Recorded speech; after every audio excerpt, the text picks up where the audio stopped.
bajo el tilo, en el campo, allí donde estuvo nuestro lecho, podréis encontrar con gracia rotas las flores y la hierba.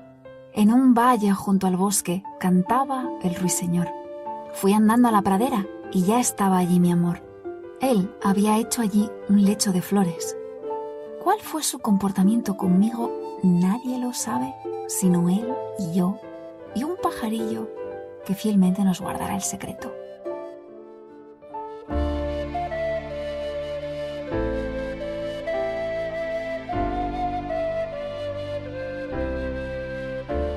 Muy buenas y muchas gracias por acompañarme en la senda de las plantas perdidas. Este podcast etnobotánico donde dar voz a nuestras historias de amor y desamor con un reino tan olvidado como esencial, el reino vegetal.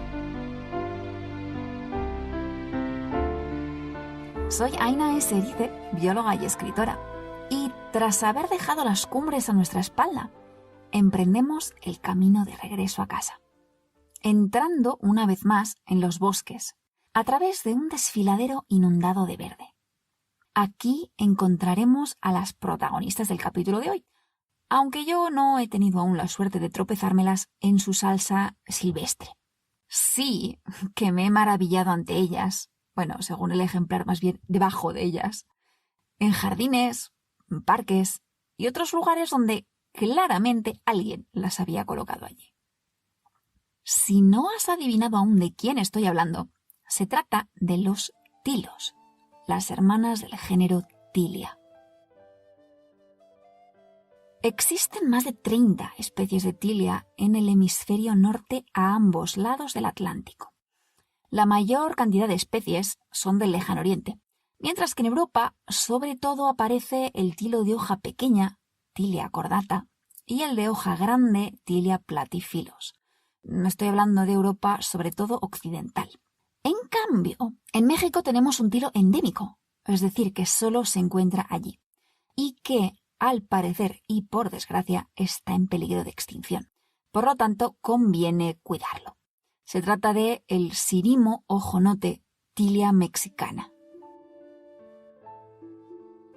El peligro que corre este tilo está relacionado, al menos en parte, con una de las principales características de las tilia, las propiedades medicinales de sus flores deliciosamente perfumadas. Estas flores son pálidas, blancas, amarillentas o verdosas, y vienen prendidas de un largo rabito al florecer el árbol. Las conocemos generalmente como tejas o tilas y, como bien sabrás, su infusión es sedante, es calmante. Aquello de anda y que te den tila tiene una sólida base medicinal. Claro, si recolectas unas cuantas flores para secar y emplear cuando te dé algún ataque de nervios, todo bien.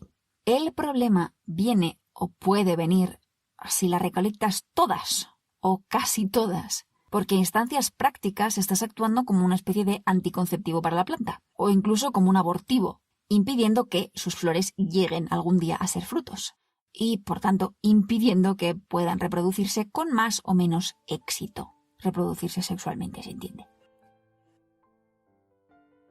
Y en general, es que si las dejas en paz, las tilas se lo tienen muy bien montado para asegurarse la fecundación in abeja. Porque si has visto alguna tilia en flor, habrás notado que son las maestras de la atracción abejil. Los insectos es que caen rendidos a sus pies, enamoradas de estas flores que le regalan néctar, con el que elaboran mieles que, según cuentan, son muy apreciadas. De hecho, se plantan tilos cerca de colmenas desde tiempos medievales. Y la palabra griega para hablar de estos árboles, filira, quizá tenga alguna relación etimológica con el mundo de abejil. Lo que pasa es que esta amistad tilio-abejil no termina de ser trigo limpio, o tila limpia en este caso. Si eres abeja y rondas un tilo, pueden pasar cosas misteriosas y malas. Si las abejas escribiesen novelas de misterio en plan Agatha Christie, probablemente habría alguna que tendría como título Muerte bajo las tilas, y habría un abejorro Poirot que se pusiera a investigar las causas de estos decesos. Los Poirot humanos también están en ello, y aunque les faltan datos aún, Lo que sí sabemos es que, excluyendo casos puntuales de muertes por insecticidas con los que habían rociado al árbol a tutiplén, hay algunas especies de tilia, sobre todo tilia tomentosa, el tilo plateado, que se relacionan con muertes masivas de abejas en Europa Central, en Europa del Norte y en América también. Sobre todo abejorros del género Bombus, porque pensamos las abejas como una única cosa y no, hay montones de especies de abejas distintas. También sabemos que cuando te pones a observar los cuerpos de los pobres infelices, lo que ves es que se ha muerto de hambre.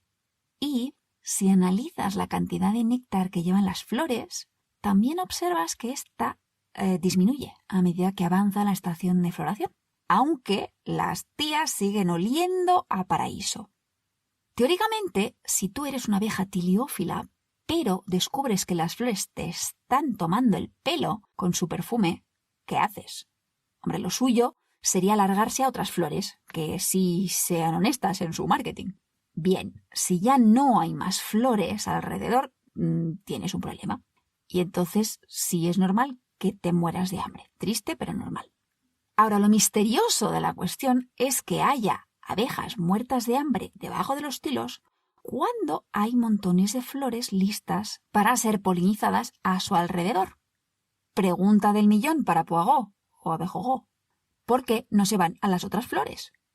De momento no tenemos respuestas definitivas, pero una teoría, ojo teoría, propone que quizás las abejas estén drogadas, que las tilas sean una especie de despachadoras de droga que ofrecen chupitos de néctar con un cóctel de sustancias que son una especie de filtro de amor que enamora a los abejorros de forma obsesiva, o tu néctar o el de ninguna más. Y cuando las tilas disminuyen la cantidad de néctar que ofrecen, las pobres abejas insisten como si tuviesen síndrome de abstinencia sin ver nada más que sus adoradas tilas, hasta que ya no ven más porque se mueren de hambre. A ver, que no tenemos aún datos duros que avalen esta teoría, porque no tenemos análisis pormenorizados de los compuestos químicos ni del néctar ni del perfume de las tilas. Pero sí que hay indicios sugerentes al respecto. Estos problemas no suelen darse, por cierto, en los tilos más comunes en Europa occidental, que ya lo he dicho, Tilia cordata y Tilia platyphilus. Así que, si tienes colmena y quieres plantar tilos cerca, yo optaría por alguna de estas.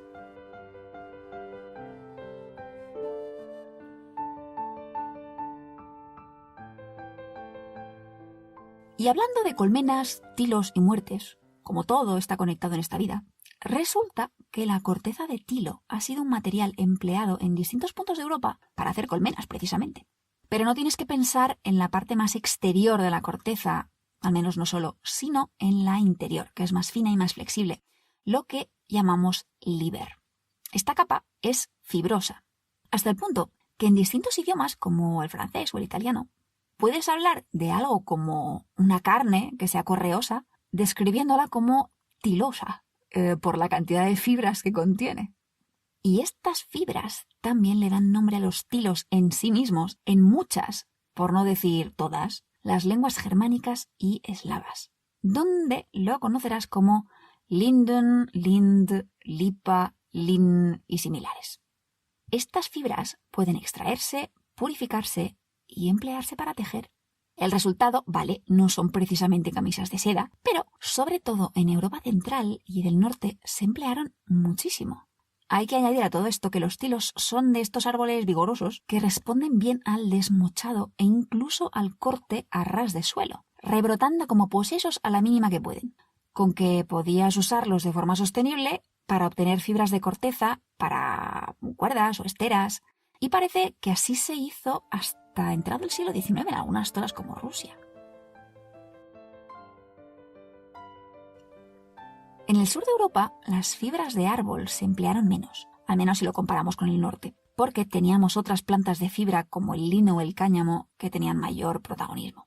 Pero hay una mención que me parece fascinante a la corteza de los tilos en la antigua Roma, aunque no está relacionada con los textiles, sino con la escritura.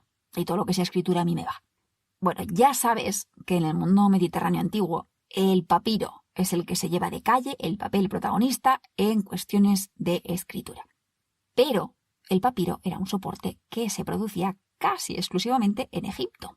Y la gente no solo escribía en Egipto, también podía querer escribir en otros sitios. Y así tenemos a un anticuario romano del siglo I a.C. contando cómo, en tiempos en que el uso del papiro no se había extendido, se empleaban cosas como hojas de palma para escribir encima, o, en un segundo momento, la fina capa de la corteza interior de algunos árboles. Y unos siglos más tarde, el historiador romano Herodiano relata cómo un emperador, el emperador Cómodo, que seguro que te suena por ser el malo de la peli Gladiator encarnado por Joaquín Phoenix, pues este emperador dispuso que se escribiese la lista de aquellos que condenaba a muerte, que seguro que no eran abejas, precisamente encima de corteza de tilo. Esa corteza fibrosa interior que ya los romanos llamaban liber, y justamente este término da lugar a una de mis palabras preferidas, libro.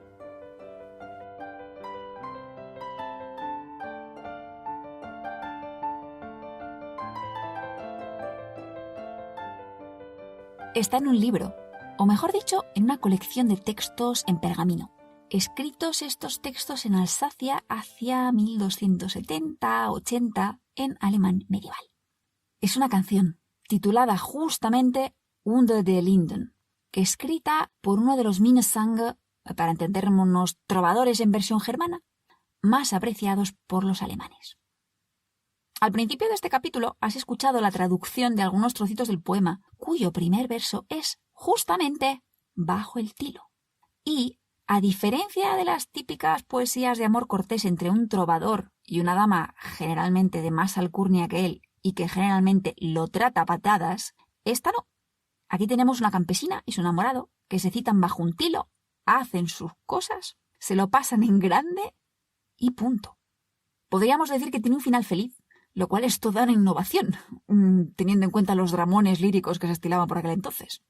Y presidiéndolo todo, en el primer verso, una tilia, cuya simbología, mires a donde mires, la relaciona precisamente con el amor, la feminidad y la fertilidad. Si te contase todos los casos en los cuales se dan estas relaciones, no acabaríamos nunca. Pero sí te contaré que el aprecio y el apego cultural a los tilos es especialmente fuerte en regiones que tienen influencia eslava. Por ejemplo, hasta hace relativamente poco se cuenta que en algunos lugares las mujeres dejaban aún ofrendas debajo de los tilos esperando que se les concediesen muchos hijos. Como era de esperar, cuando se cristianizaron aquellas tierras, los tilos pasaron a tener una relación muy estrecha con la Virgen María. En cambio, en las regiones del Sacro Imperio Romano Germánico, nos encontramos con otra figura interesante que son los tilos judiciales, Gerichtslinde, tilos debajo de los cuales se celebraban juicios. Y si estaban en un descampado, pues nada, pero si crecían en medio del pueblo, en el centro del núcleo habitado, se convertían también en el corazón de la fiesta y de los bailes del pueblo. Y de ahí que en lugares de raigambre germana abunden las asociaciones entre los tilos y la justicia, la verdad, la protección y la danza.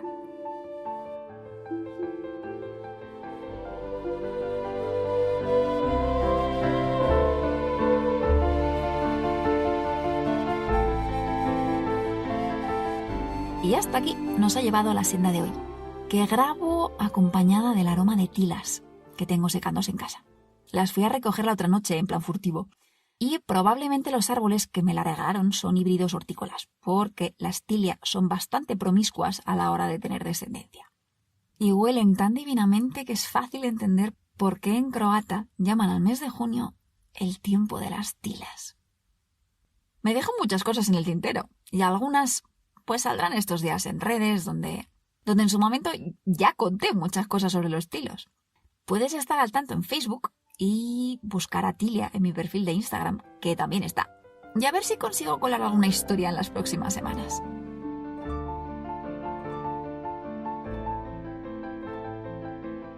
En nuestro viaje de regreso, es imposible desandar el camino andado. Tanto nosotros como el camino somos distintos. Y al llegar al borde del arroyo ya no son enramadas de aliso las que nos reciben, sino las flexibles ramas de otro amante de las aguas. Y su identidad es tan fácil de adivinar que hoy te doy solo otras 2 pistas. Feminidad y fiebres. Ya sabes que si se te ocurre de quién estoy hablando, puedes contármelo en redes sociales, en Facebook o en Instagram, o bien en los comentarios mismos de iVoox, o bien mandándome un correo electrónico a aina@ainaserice.com. Y dicho esto, no me queda más que agradecer en primer lugar a la Astilia, su sombra generosa y el perfume increíble que regalan estos días. Agradecerte a ti también la compañía, desearte un muy feliz día y que la clorofila y el aroma de las tilas te acompañen.